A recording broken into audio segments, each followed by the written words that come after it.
అంటే ఓకే మీసకట్టు పంచకట్టులో కనిపించాడు, అది క్లాస్ మీసకట్టు క్లాస్ పంచకట్టు.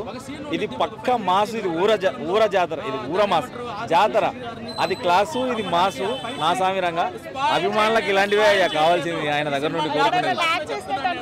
ఏం లేదు అభిమానులకైతే ఇంకా ఎప్పుడు మాస్ జాతర ఎప్పుడని ఎదురు చూస్తుంటారు. లాస్ట్ ఫైట్ సీన్ ఇంకా కొంచెం హైలైట్గా పెట్టింటే బాగుండేది. లాస్ట్ సీను ఎక్కువసేపు ఫైట్లు పెట్టింటే బాగుండేది. బీజిఎం బాగుంది, చాలా బాగుంది.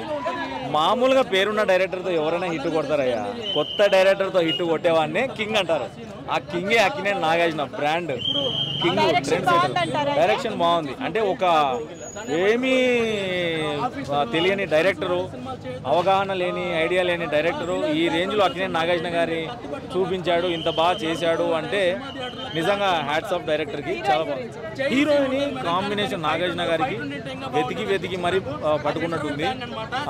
చాలా బాగుంది combination hero heroine. Allari Naresh రాజు తరుణ్ బాగుంది. అల్లరి నరేష్ గారు జీవించేశారు. అల్లరి నరేష్ గారి సెంటిమెంట్ మాత్రం మామూలుగా లేదు సెకండ్ హాఫ్లో. ఎందుకంటే అల్లరి నరేష్ గారు నాగార్జున గారికి వీరాభిమాని మాలాగే. సో బాగుంది, చాలా బాగుంది సెంటిమెంట్, వాళ్ళ సీన్లు చాలా బాగుంది. యావరేజ్ అన్న నాకైతే సినిమాలో పాజిటివ్స్ వచ్చేసి ఏంటంటే నాగార్జున గారి స్క్రీన్ ప్రెజెన్స్, అల్లరి నరేష్ గారి యాక్టింగ్ ఫస్ట్ హాఫ్, అండ్ ఇంకొకటి interval bang climax bang plus points ఇవి. అండ్ మైనస్ పాయింట్ ఏంటంటే పాటలు అంతగా ఇంపాక్ట్ అనిపించవు. బ్యాక్గ్రౌండ్ మ్యూజిక్ ఇంటర్వెల్ దగ్గర అండ్ క్లైమాక్స్ దగ్గరే బాగుంటుంది. అండ్ సెకండ్ హాఫ్ వచ్చేప్పటికి ప్రెడిక్టబుల్ అయిపోతుంది. నెక్స్ట్ ఏం జరుగుతుందో తెలిసిపోతుంది, ప్యూర్ ప్రెడిక్టబుల్ అనిపించేస్తుంది. సో దానివల్ల కొత్తదనం అనేది రాదు. సో ఫ్యామిలీ వాళ్ళు కొద్దిగా చూసి ఎంజాయ్ చేస్తారు. అండ్ ఇంకా మూవీలో అండ్ రాజస్థాన్ గురించి మాట్లాడాలి అంటే సినిమాలో రాజస్థాన్ అవసరమా అంటే రాజస్థాన్కి సినిమా అవసరం అనొచ్చు. ఉన్న రాజస్థాన్ ఉన్న సిచ్యువేషన్కి ఇటువంటి సినిమాలో ఛాన్స్ రావడం వల్ల ఫ్యూచర్లో ఇటువంటి ఇంకో స్థాయికి వెళ్ళే ఛాన్స్ ఉంటుంది. అండ్ హీరోయిన్ పరంగా అయితే నాగార్జునతో నటించిన హీరోయిన్ చాలా క్యూట్గా బాగుంది.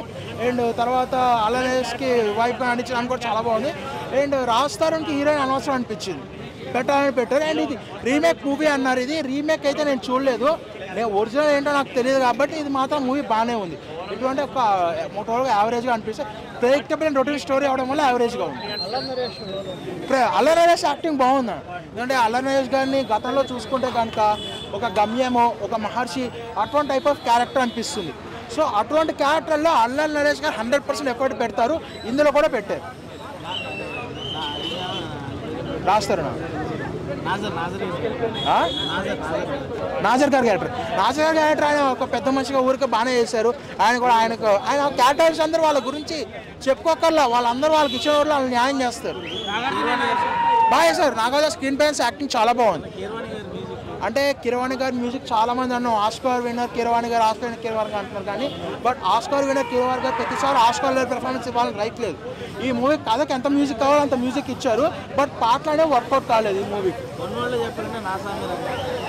నా స్వామి రంగా అన్నారు కానీ అంతేం లేదు, యావరేజ్ ఉంది.